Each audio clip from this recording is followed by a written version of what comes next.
मैं डॉक्टर महेंद्र कुमार सारवा, सहायक प्राध्यापक इतिहास, शासकीय दूधाधारी बजरंग महिला महाविद्यालय रायपुर। आज मैं आपसे भारतीय पुनर्जागरण, जो 19वीं शताब्दी के धर्म एवं समाज सुधार आंदोलन के नाम से जाना जाता है, उस पर चर्चा करने जा रहा हूँ।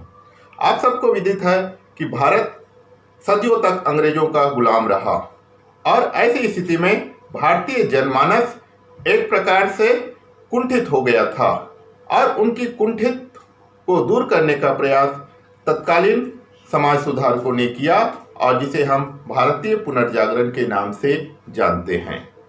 यदि वास्तव में इस प्रकार की घटनाएं नहीं होती तो एक प्रकार से हम कह सकते हैं कि भारतीयों में कर्तव्यपरायणता जीवन शक्ति का अंत हो चुका था और कालांतर में इस जीवन शक्ति को बनाए रखने के लिए तत्कालीन समाज सुधारकों ने जो योगदान दिया, भारतीय जनमानस को जागृत करने का जो प्रयास किया, उसे ही हम भारतीय पुनर्जागरण के नाम से जानते हैं। मध्यकाल में मुस्लिम आक्रमण के कारण हिंदू समाज ने अपनी रक्षा के लिए अपने चारों ओर कृत्रिम चारदीवारी खड़ी कर दी थी। अपने सामाजिक ढांचा को सुरक्षित रखने के लिए जाति प्रथा के बंधनों को कठोर कर दिया। स्त्रियों के बचाव के लिए पर्दा प्रथा, बाल विवाह प्रायः आवश्यक मान्यताएं बन गई। किंतु 19वीं शताब्दी में जब पाश्चात्य संस्कृति से संपर्क हुआ, तब भारतीय समाज को भी परिष्कृत तथा नया सामाजिक धार्मिक दृष्टिकोण विकसित करने के प्रयास आरंभ हुए। इन प्रयासों के फलस्वरूप भारतीय जीवन में नई चेतना की लहर उत्पन्न हो गई। इसे ही भारतीय पुनर्जागरण के नाम से जानते हैं। पुनर्जागरण को अंग्रेजी भाषा में रेनेसा कहा गया है। यह मूल रूप से फ्रांसीसी का शब्द है, जिसका अर्थ है फिर से जागना। आधुनिक युग का आरंभ पुनर्जागरण से होता है, किंतु हम यहाँ पुनर्जागृत भारत की बात कर रहे हैं। इसका मतलब सीधा है कि भारत एक समय पूरी तरह से जागृत था और आप सबको पता है भारत विश्व गुरु कहलाता था। भारत ही एक ऐसा देश था जिसके पास 4 वेद थी, 18 पुराण की बात हम करते हैं, है ना। अनेक हमको उपनिषद ग्रंथों के बारे में हम देखते हैं, मतलब ज्ञान का पूरा भंडार भारत था। भारतीय जनमानस पूरी तरह से जागृत अवस्था में रही। 19वीं शताब्दी के उत्तरार्ध में भारत में सामाजिक धार्मिक सुधार आंदोलन जन आंदोलन का रूप धारण कर लिया था। इस प्रकार से हम देखते हैं कि वास्तव में भारतीय कुंठित मानस को जागृत करने का प्रयास फिर से किया गया था। राजा राम मोहन राय, केशव चंद्र सेन, स्वामी दयानंद सरस्वती, स्वामी रामकृष्ण परमहंस, स्वामी विवेकानंद आदि सुधारकों ने हिंदू धर्म, समाज और संस्कृति में सुधार लाने हेतु जबरदस्त आंदोलन छेड़ दिए। पुनर्जागरण के प्रणेताओं ने भारत के प्राचीन गौरव को पुनर्स्थापित करने का प्रयत्न किया। इसके साथ ही प्राचीन सभ्यता के दोषों को दूर करते हुए समाज के लिए प्रगति का नया आधार प्रदान किया। पुनर्जागरण के प्रणेताओं के अनुसार भारतीय सभ्यता और संस्कृति श्रेष्ठ है। आरंभ में भारतीय पुनर्जागरण एक बौद्धिक आंदोलन था, जिसने हमारे साहित्य, शिक्षा तथा हमारी विचारधारा को प्रभावित किया। अपने दूसरे चरण में एक तथा अनेक सामाजिक और धार्मिक आंदोलनों का आधार बना, जिससे हमारे समाज और धर्म को प्रभावित किया। अपने तीसरे और अंतिम चरण में उसने भारत के राजनीतिक आंदोलन को जीवन प्रदान किया, जिसके परिणाम स्वरूप हमें राजनीतिक स्वतंत्रता प्राप्त हो सकी। अब हम चर्चा करेंगे कि भारतीय पुनर्जागरण का स्वरूप कैसा था। साथ ही साथ ये भी चर्चा करेंगे कि भारतीय पुनर्जागरण के क्या क्या कारण थे। 19वीं शताब्दी में जो धर्म एवं समाज सुधार आंदोलन हुए, उनके मूल में अनेक कारण थे। कोई एकाकी कारण ही भारतीय पुनर्जागरण के लिए उत्तरदायी था, ऐसी बात नहीं।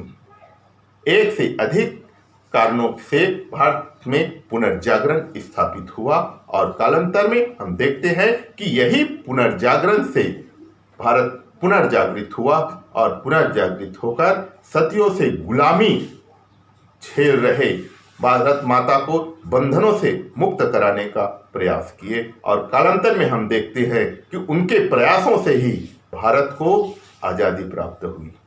तो आज हम चर्चा कर रहे हैं भारतीय समाज और धर्म में दोष। भारतीय समाज और धर्म में अनेक अंधविश्वास उत्पन्न हो गए थे। 19वीं शताब्दी के आरंभ में ईसाई पादरियों को भारत में धर्म प्रचार करने की छूट दे दी गई। ईसाई मिशनरियों ने जगह जगह हिंदू धर्म की कटु आलोचना कर दी। बहुदेववाद, अवतारवाद और मूर्ति पूजा की कटु आलोचना की और समाज में प्रचलित कुरीतियों के लिए भी धर्म को ही दोषी ठहराया। इनका सीधा था कि हिंदू धर्म के बुराइयों के कारण ही भारतीय समाज में अनेक प्रकार के दोष फैले हुए हैं। अतः भारतीय समाज और धर्म में उत्पन्न दोषों का निवारण अनिवार्य था। ईसाई मिशनरियों के प्रचार ने भारतीयों को चुनौती दी। भारत में 19वीं शताब्दी में कई सामाजिक धार्मिक सुधार आंदोलन हमको देखने को मिलते हैं, जो हिंदू धर्म को पुनर्स्थापित करने के लिए आवश्यक था। इस दिशा में प्रयत्न आरंभ हुए, जिससे भारतीयों में एक नए दृष्टिकोण उत्पन्न हुआ, जिससे अंधविश्वास का स्थान आध्यात्मिक चिंतन ने ले लिया। अब देखिए, भारत आगे बढ़ रहा है। जो भारत एक समय आध्यात्मिक भारत था, जहां पर चिंतन ही चिंतन थे, लोग ऋषि मुनि तपस्या करते करते नए मंत्रों की रचना करते थे, नए विचार लाते थे। पूरी तरह से युग चिंतन का युग था। लेकिन मध्यकाल के आक्रमणकारियों ने बाद में कालांतर में हम देखते हैं कि आधुनिक काल में ब्रिटिश शासन ने भारतीय जनमानस को एक प्रकार से जकड़ दिया था। अपने इस जकड़न से जब भारतीय मुक्त हुए तो भारतीयों में नई चिंतन की विचारधारा पैदा हुई और यही नई चिंतन कालांतर में भारतीय राष्ट्रवाद के अभ्युदय में महत्वपूर्ण भूमिका निभाया था। दूसरा है पाश्चात्य शिक्षा का प्रभाव। अंग्रेजी शिक्षा के कारण ही भारतीय युवकों के दृष्टिकोण में परिवर्तन आया। अंग्रेजी शिक्षा पद्धति के कारण ही यूरोपीय विद्वान, दर्शन और साहित्य का अध्ययन हमारे देश में आरंभ हुआ। अंग्रेजी शिक्षा के माध्यम से भारतीय यूरोप की उदारवादी विचारधारा से परिचित हुए, जिससे उनकी सदियों की मोह निद्रा भंग हो गई। अब लोग भूतकाल को आलोचनात्मक दृष्टि से देखने लगे और भविष्य के संबंध में एक नूतन जिज्ञासा उनके मन में उत्पन्न हुई। भारतीयों ने यूरोपीय दर्शन से जो मुख्य सिद्धांत सीखा वह यह था कि मानवीय संबंधों का आधार परंपरागत व्यवस्था अथवा सत्ता न होकर तर्क होना चाहिए। अब विचारों की शिथिलता प्रगति में बदल गई।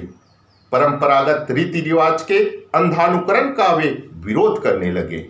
ऐसे लोगों द्वारा सामाजिक और धार्मिक सुधारों का बीड़ा उठाना स्वाभाविक ही था। तीसरा था भारतीय समाचार पत्रों का योगदान। भारतीय समाचार पत्र, पत्रिकाओं, साहित्य आदि ने भी धर्म सुधार आंदोलन में सहयोग प्रदान किए। भारतीयों द्वारा पहला अंग्रेजी भाषा में समाचार पत्र 1780 में बंगाल गजट के नाम से प्रकाशित हुआ। इसमें धार्मिक विरोध पर विचार विमर्श अधिक होता था। तत्पश्चात बंगाली भाषा में दिग्दर्शन तथा समाचार दर्पण 1818 में प्रकाशित हुए। ये समाचार पत्र भी धर्म से अधिक प्रभावित थे। 1821 में राजा राम मोहन राय ने साप्ताहिक संवाद कौमुदी प्रकाशित किया, जिसमें उनके धार्मिक और सामाजिक विचार प्रकाशित होते थे। राजा राम मोहन राय के विचारों का विरोध करने के लिए 1822 ईस्वी में समाचार चंद्रिका प्रकाशित शुरू हो गया। इसके एक माह बाद ही अप्रैल 1822 में राजा राम मोहन राय ने फारसी भाषा में एक साप्ताहिक मिरातुल अखबार तथा अंग्रेजी में ब्रह्म निकल मैगजीन निकालना प्रारंभ किया। इसके एक माह बाद ही अप्रैल 1822 ईस्वी में राजा राम मोहन राय ने फारसी भाषा में एक साप्ताहिक मिरातुल अखबार तथा अंग्रेजी में ब्रह्म निकल मैगजीन निकालना प्रारंभ किया। इन समाचार पत्रों के माध्यम से भारतीयों ने सामाजिक और धार्मिक समस्याओं पर विचार विमर्श आरंभ कर दिया। 19वीं शताब्दी के पूर्वार्ध में भारतीय समाचार पत्रों ने भारतीय जनमत को जागृत किया। चौथा है बंगाल एशियाटिक सोसाइटी के कार्य। बंगाल की एशियाटिक सोसाइटी ने, जिसकी स्थापना 1784 ईस्वी में हुई थी, धर्म और समाज सुधार आंदोलनों के विकास में महत्वपूर्ण योगदान दिया। इस सोसाइटी के तत्वाधान में प्राचीन भारतीय ग्रंथों तथा यूरोपीय साहित्य का भाषाओं में अनुवाद हुआ। विदेशी विद्वानों ने प्राचीन भारतीय साहित्य का अध्ययन कर अंग्रेजी में अनुवाद किए और बताया कि भारतीय साहित्य विश्व सभ्यता की अमूल्य निधियां हैं। पाश्चात्य विद्वानों ने भारत की अनेक कलाकृतियों और सभ्यता केंद्रों के खोज की तथा उसने प्राचीन सभ्यता की श्रेष्ठता स्थापित की। Max Muller, William Jones, Monier, Wilson आदि विद्वानों ने प्राचीन भारतीय संस्कृति, कला और साहित्य को विश्व के सामने रखा, जिसका तुलनात्मक अध्ययन करने से भारतीयों को अपनी प्राचीन गौरवमय सभ्यता और संस्कृति का ज्ञान हुआ। सिंधु घाटी जैसे एक उच्च कोटि की सभ्यता का ज्ञान भी हमको इसी समय देखने को मिलता है। दूसरी ओर भारतीयों को पाश्चात्य देशों के ज्ञान विज्ञान का परिचय हुआ।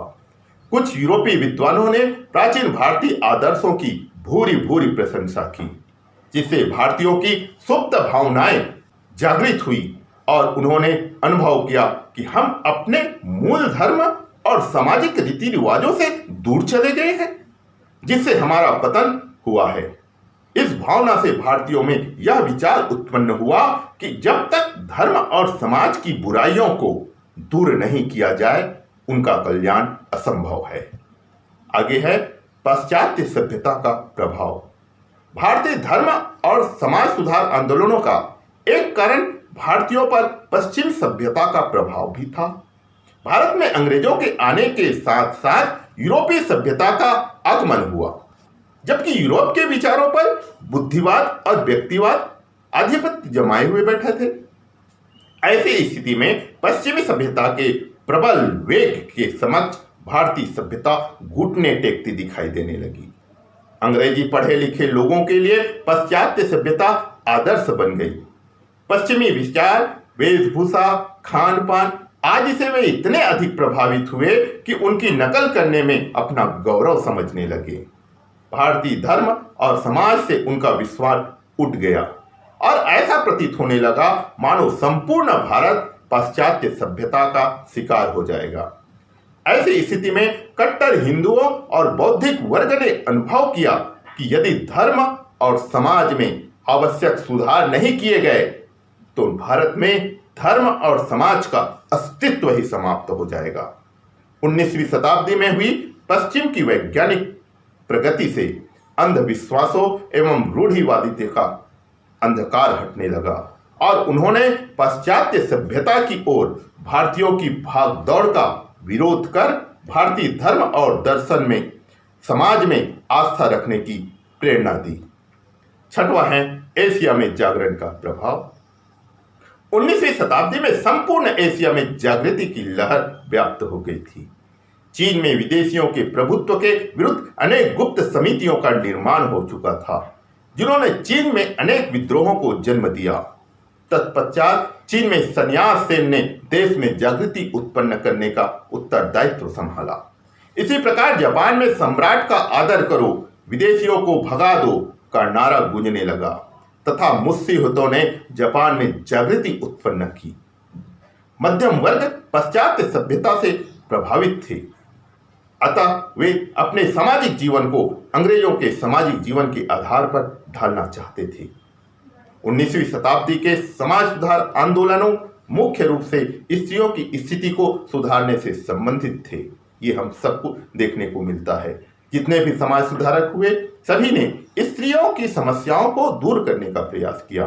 स्त्रियों की शिक्षा, पर्दा प्रथा समाप्त करना, अंतरजातीय विवाह के प्रतिबंधों को तोड़ना, बाल विवाह को रोकना, विधवा विवाह के प्रतिबंधों को समाप्त करना आदि समाज सुधार आंदोलन के मुख्य लक्षण थे। इस प्रकार से इन सभी कारणों से भारतीयों में सामाजिक और धार्मिक नवचेतना का संचार हुआ। 19वीं शताब्दी में जो अनेक समाज सुधारक पैदा हुए जिन्होंने भारतीय धर्म और समाज सुधार आंदोलनों का नेतृत्व किया। इनमें ब्रह्म समाज और उसके संस्थापक राजा राम मोहन राय, प्रार्थना समाज केशव चंद्र सेन। इनके नेताओं ने जब अत्यधिक मौलिक परिवर्तन चाहे तो इनकी प्रतिक्रिया कट्टर सुधार आंदोलनों के रूप में हमको देखने को मिलता है। ब्रह्म समाज, आर्य समाज, रामकृष्ण मिशन ऐसे कट्टर सुधारवादी प्रयास थे जिसके कारण भारतीय जन चेतना में जागृति आई, भारतीय जनमानस में जागृति आई। अंग्रेजों द्वारा आर्थिक शोषण। अंग्रेजों ने भारत में आर्थिक शोषण की नीति अपनाई। अंग्रेजों की इस नीति के फलस्वरूप प्राचीन भारतीय अर्थव्यवस्था भंग हो गई थी। किसानों और शिल्पियों आदि को जीवन निर्वाह के अन्य साधन खोजने के लिए विवश होना पड़ा। वास्तव में अंग्रेजों के आर्थिक और राजनीतिक शोषण ने भारत की उन शक्तियों को सचेष्ट कर दिया जो भारत के प्राचीन गौरव को पुनर्स्थापित करने हेतु प्रयत्नशील हो गई थी। अंग्रेजों की नई आर्थिक नीति के फलस्वरूप लोग अपने गांव को छोड़कर नगरों में रहने लग गए। नगरों में वे उन बंधनों से मुक्त थे जो गांव में विद्यमान थे। नई परिस्थितियों और वातावरण में जीवन व्यतीत करने के लिए गांवों में प्रचलित परंपराएं असंगत पूर्ण थी। इस प्रकार वास्तव में इस भारत में जो समाज सुधार हुआ वो पूरी तरह से नगरों तक ही सीमित हो गया। 19वीं शताब्दी के उत्तरार्ध में भारत में धार्मिक एवं समाज सुधार आंदोलन जन आंदोलन का रूप धारण कर लिया था। ब्रह्म समाज एवं राजा राम मोहन राय। 22 मई 1774 ईस्वी को बंगाल के एक ब्राह्मण परिवार में इन्होंने जन्म लिया। पिता रमाकांत तथा माता नारिनी देवी थी। वे अंग्रेजी भाषा के साथ फ्रेंच, ग्रीक, लैटिन, जर्मन एवं हिंदू भाषा भी जानते थे। वे मूर्ति पूजा के विरोधी और एकेश्वरवाद में विश्वास करते थे। वे ईसा के नैतिक संदेशों के प्रशंसक थे। उनकी मान्यता थी कि विश्व के सभी धर्मों का उपदेश समान है। सन 1828 ईस्वी में उन्होंने ब्रह्म समाज की स्थापना की। ब्रह्म समाज की स्थापना का मुख्य उद्देश्य हिंदू धर्म में सुधार एवं एकेश्वरवाद का प्रचार करना था। ब्रह्म समाज के सिद्धांत जाति, धर्म, वर्ण, प्रजाति आदि के भेद के बिना सभी को ईश्वर की आराधना करनी चाहिए, अर्थात बिना भेद के हमें ईश्वर की आराधना करनी चाहिए। शुद्ध मन दूसरा था। शुद्ध मन से ईश्वर की उपासना करने से मनुष्य अच्छे कार्यों की ओर प्रवृत्त होता है। तीसरा, ईश्वर के संबंध में मान्यता है कि ईश्वर निर्गुण, निराकार व निर्विकारी है। वो देह धारण नहीं करता। वो किसी प्रकार से देह रूपी ईश्वर नहीं है। चौथा, मानव अपने अच्छे व बुरे कर्मों के अनुसार अच्छे या बुरे फल प्राप्त करता है। और ये तो सभी मानते हैं, चाहे जैन धर्म हो, चाहे बौद्ध धर्म हो, चाहे हिंदू धर्म हो, है ना। कर्म प्रधान विश्व रचि राखा और जो जस कर्म करहि सो फल चाखा, अर्थात कर्म प्रबल था। सभी धर्म सन्मार्ग में चलने की प्रेरणा देते हैं तथा तृष्णा त्याग से मोक्ष प्राप्त होता है। ये ब्रह्म समाज के आदर्श थे, ये ब्रह्म समाज के सिद्धांत थे। राजा राम मोहन राय ने सर्वप्रथम भारत में धर्म सुधार एवं समाज सुधार आंदोलन प्रारंभ किए। वे एक दूरदर्शी एवं महान चिंतक थे। उन्होंने आधुनिक शिक्षा का प्रबल समर्थन किया। पाश्चात्य शिक्षा से प्रगतिशील विचारों की जानकारी हो सके इसीलिए उसका समर्थन किया। वे पत्रकारिता के अग्रदूत थे। विश्व राजनीति के ज्ञाता तथा राष्ट्रवाद के जनक थे। उन्होंने सती प्रथा जैसे कुरीतियों का विरोध कर नारी की स्वतंत्रता व उसके अधिकारों की वकालत की। इसीलिए भारतीय समाज में राजा राम मोहन राय को आधुनिक समाज का निर्माता भी कहते हैं, आधुनिक समाज का जनक भी कहते हैं। ये महत्वपूर्ण थे। उनके विचारों ने वास्तव में भारतीय जनमानस को पूरी तरह से चेतना में लाकर खड़ा कर दिया। आगे देखते हैं। स्वामी दयानंद सरस्वती एवं आर्य समाज। आर्य समाज के संस्थापक स्वामी दयानंद जी सरस्वती सन 1824 ईस्वी में गुजरात केवकरा परगने के जीवपुर ग्राम में इनका जन्म हुआ था। बचपन का नाम मूल शंकर था। जब वे 21 वर्ष के हुए तो गृह त्याग कर दिए। 15 वर्षों तक यहाँ वहाँ भ्रमण करते रहे। सन 1860 में मथुरा पहुंचकर स्वामी ब्रिजानंद से दीक्षा ली। वहीं संस्कृत का अध्ययन किया तथा वेदों का भी गहन अध्ययन किया। उन्होंने वेदों की ओर लौटो का नारा बुलंद किया। कहा जाता है कि बचपन में एक बार शिवरात्रि के पर्व पर एक मंदिर में शिवलिंग पर एक चूहे को प्रसाद खाते हुए देखकर उनका विश्वास मूर्ति पूजा से हट गया और इस प्रकार से वे धर्म और दर्शन की खोज करने के लिए निकल पड़ा। कालांतर में उन्होंने आर्य समाज की स्थापना की। हिंदू धर्म की वास्तविकता को सामने लाने के लिए स्वामी दयानंद जी ने सत्यार्थ प्रकाश ग्रंथ की रचना की। सन 1875 ईस्वी में उन्होंने मुंबई में आर्य समाज की स्थापना की। आगे चलकर 1877 ईस्वी में लाहौर तथा 1878 ईस्वी में दिल्ली में आर्य समाज की स्थापना उनके द्वारा की गई। 30 अक्टूबर 1863 ईस्वी को स्वामी जी का देहावसान हो गया। स्वामी जी के विचार आज भी जीवंत है। स्वामी जी आज इस दुनिया में नहीं हैं, लेकिन उनके विचार आज भी जीवंत बने हुए हैं। इसीलिए कहते हैं महापुरुष अमर होते हैं, क्योंकि उनकी वाणी अमर होती है और ये कई सदियों तक चलने वाली होती है। महापुरुष इसीलिए कहा जाता है। कोई व्यक्ति जन्म से महापुरुष होकर पैदा नहीं होते, अपने कार्यों से, अपने विचारों से ये महापुरुष होते हैं। स्वामी जी ने सत्यार्थ प्रकाश के आधार पर आर्य समाज के जो सिद्धांत दिए हैं उस पर हम चर्चा कर रहे हैं। स्वामी जी कहते हैं वेद सच्चे ज्ञान के स्रोत हैं, इसलिए उनका अध्ययन सभी को करना चाहिए। दूसरा उन कहते हैं कि ईश्वर निर्विकार है, दयालु, अजर, अमर, सृष्टिकर्ता, न्यायकारी एवं सर्वशक्तिमान है।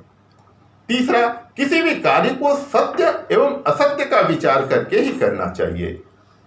चौथा, सभी को असत्य का त्याग एवं सत्य को ग्रहण करना चाहिए। पांचवा, मानव को केवल अपनी उन्नति से संतुष्ट नहीं होना चाहिए, बल्कि सभी की उन्नति में अपनी उन्नति समझना चाहिए, अर्थात पूर्णतः स्वार्थ का त्याग करना चाहिए। समस्त मानव समुदाय को शारीरिक, आत्मिक तथा सामाजिक उन्नति के लिए प्रयासरत रहना चाहिए। धर्मानुकूल आचरण करना मानव का प्रमुख कर्तव्य है, इसे भूलना नहीं चाहिए। अविद्या को समाप्त कर विद्या का प्रचार प्रसार करना चाहिए। और नौवां उनके सिद्धांत हमको देखने को मिलता है कि ज्ञान की प्राप्ति से ईश्वर का बोध होता है, अर्थात ज्ञान के द्वारा हम ईश्वर को प्राप्त कर सकते हैं। ईश्वर प्राप्ति के मार्ग में आप जानते हैं कि किस प्रकार से हम ईश्वर को प्राप्त करते हैं। भक्ति मार्ग, ज्ञान मार्ग, कर्म मार्ग। अर्थात ज्ञान मार्ग से हम ईश्वर की प्राप्त कर सकते हैं, भक्ति मार्ग के द्वारा ईश्वर को प्राप्त कर सकते हैं और अपने कर्मों को प्रबल बनाकर भी हम ईश्वर को प्राप्त कर सकते हैं। कर्मण्येवाधिकारस्ते मा फलेषु कदाचन। आर्य समाज के कार्य। स्वामी दयानंद सरस्वती ने आर्य समाज के माध्यम से समाज को पुनर्जागृत किया। तत्कालीन भारत में सामाजिक, आर्थिक एवं राजनीतिक क्षेत्र में सुधार जो हुआ उनमें महत्वपूर्ण योगदान आर्य समाज का हम देखते हैं। सती प्रथा को समाप्त करने पर आर्य समाज ने जोर दिया। बाल विवाह को सामाजिक बुराई माना, विधवा विवाह का समर्थन किया, जाति पाति एवं छुआछूत का अत्यधिक विरोध किया।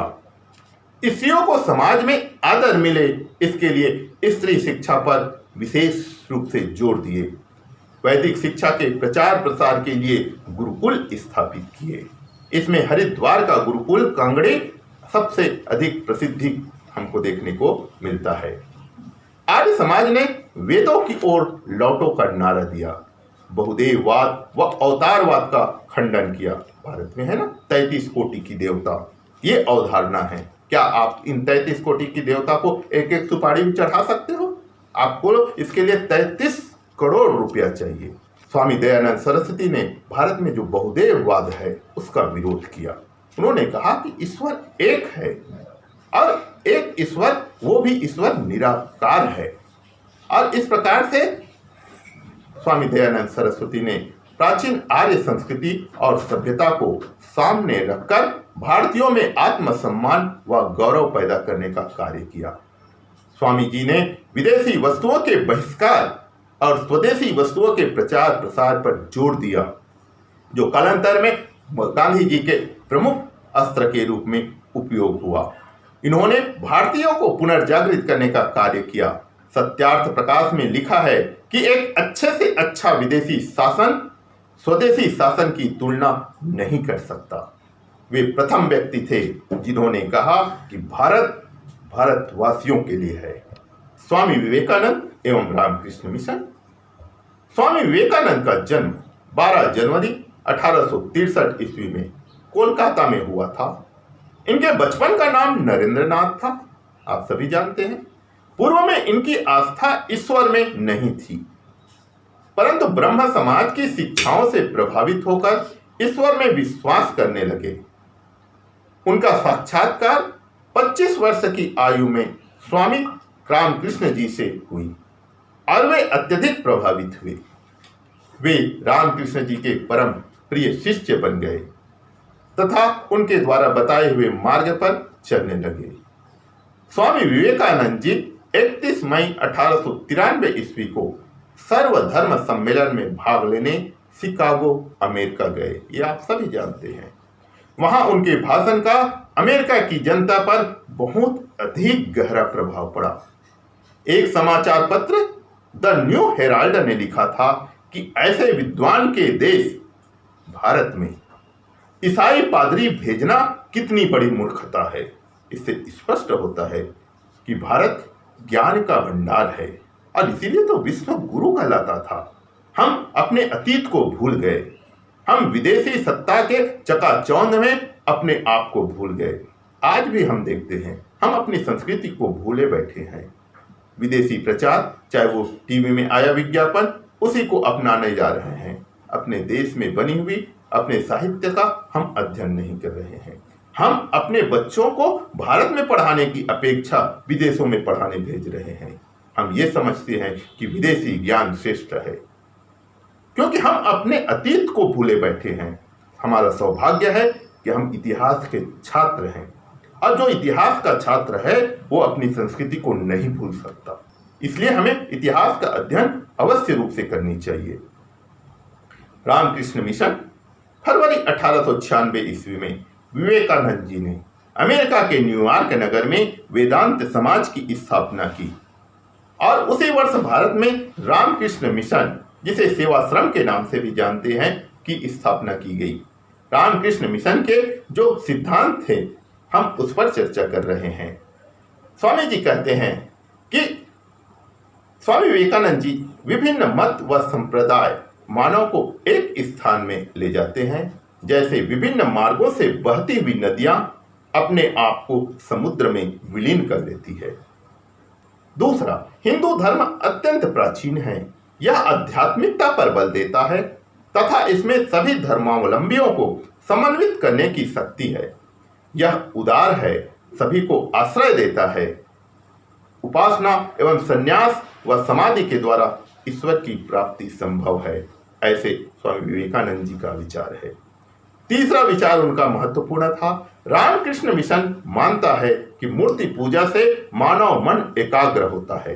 अभी तक जितने हमने सिद्धांत पर चर्चा किया वे मूर्ति पूजा के विरोधी थे, लेकिन स्वामी विवेकानंद जी मूर्ति पूजा को आवश्यक मानते थे। क्यों आवश्यक मानते थे? क्योंकि इससे ध्यान केंद्रित होता है, सरलता से आध्यात्मिक शक्ति का विकास हो सकता है। इसलिए मूर्ति पूजा की जानी चाहिए, दिखावे के रूप में नहीं। अपने ध्यान को केंद्रित करने के लिए ही मूर्ति पूजा आवश्यक स्वामी विवेकानंद ने कहा है। चौथा उनकी विचारधारा थी, ईश्वर एक है, वह निराकार है, सृष्टिकर्ता है, सर्वव्यापी है तथा अंतर्यामी है। स्वामी विवेकानंद जी ने स्त्रियों के उत्थान के लिए स्त्री शिक्षा को अत्यधिक महत्व दिया। उनका कथन था कि संसार की जातियां नारियों को समुचित सम्मान देकर ही महान हुई। दरिद्रों की सेवा को उन्होंने ईश्वर प्राप्ति का साधन बताया। स्वामी विवेकानंद ने संपूर्ण भारतीयों में नवीन चेतना व उत्साह का संचार करके राष्ट्रीय जागरण में विशिष्ट योगदान दिया। पश्चिमी भौतिकवादी सभ्यता से सावधान किया। वे शक्तिशाली एवं आत्मनिर्भर राष्ट्र की स्थापना चाहते थे। उन्होंने कहा था, निर्भीक बनो, साहस धारण करो और गर्व के साथ कहो कि मैं भारतीय हूं तथा प्रत्येक भारतीय मेरा भाई है। इस प्रकार विवेकानंद ने अल्पकाल में ही महत्वपूर्ण कार्य कर दिए। थियोसॉफिकल सोसाइटी एवं एनी बेसेंट। 1865 ईस्वी में अमेरिका में मैडम ब्लॉसवर्स्की एवं कर्नल ऑलकॉट ने थियोसॉफिकल सोसाइटी, जिसे ब्रह्म विद्या समिति के भी नाम से जानते हैं, की स्थापना की। इस सोसाइटी की स्थापना सभी प्राच्य धर्मों का तुलनात्मक अध्ययन करने के उद्देश्य से की गई थी। सोसाइटी ने हिंदू धर्म को विश्व का सर्वाधिक गूढ़ एवं आध्यात्मिक धर्म माना। थियोसॉफी हिंदू धर्म के आध्यात्मिक दर्शन, उसके कर्म सिद्धांत तथा आत्मा के पुनर्जन्म सिद्धांत का समर्थन करती है। यह सोसाइटी जात पात, समुदाय या लिंग भेद किए बिना मनुष्य के सार्वभौमिक बंधुत्व का प्रचार करती थी। साथ ही भारतीयों में राष्ट्रीय गौरव की भावना को विकसित करने में भी इस आंदोलन की महत्वपूर्ण भूमिका हमको देखने को मिलता है। 1872 ईस्वी में सोसाइटी का अंतर्राष्ट्रीय कार्यालय अडयार, मद्रास में खोला गया। 1882 में ही आयरलैंड की एनी बेसेंट इसकी सदस्य बन गई और 1893 ईस्वी में वो भारत आ गई और ऑलकॉट की मृत्यु के बाद 1907 ईस्वी में वह सोसाइटी की अध्यक्ष भी बन गई। भारत में शिक्षा के क्षेत्र में विकास के लिए एनी बेसेंट ने 1898 ईस्वी में बनारस में सेंट्रल हिंदू कॉलेज की स्थापना की, जो मदन मोहन मालवीय के प्रयासों से 1916 में बनारस हिंदू विश्वविद्यालय बन गया। इस प्रकार से हम देखते हैं कि भारत में पुनर्जागरण भारतीय समाज सुधारों के विशेष प्रयासों से हुआ था। इसके अतिरिक्त भारत में ब्रिटिश सत्ता के कार्य, उनके द्वारा अपनाई गई नीतियों ने भी कालांतर में भारत की जनमानस को जागृत करने का प्रयास किया। अंग्रेजी शिक्षा ने, तत्कालीन समाचार पत्र और पत्रिकाओं ने भी भारतीय जनमानस को चेतना में लाने का कार्य किया। भारतीय पुनर्जागरण के प्रत्येक पक्ष को मैं आपके सामने प्रस्तुत करने का प्रयास किया। यदि किसी भी प्रकार से आपके मन में जो भी प्रश्न बनते हैं उसे मुझ तक जरूर शेयर कीजिए, ताकि हम आपके समस्याओं का, आपके प्रश्नों का समाधान करने का प्रयास कर सके। धन्यवाद।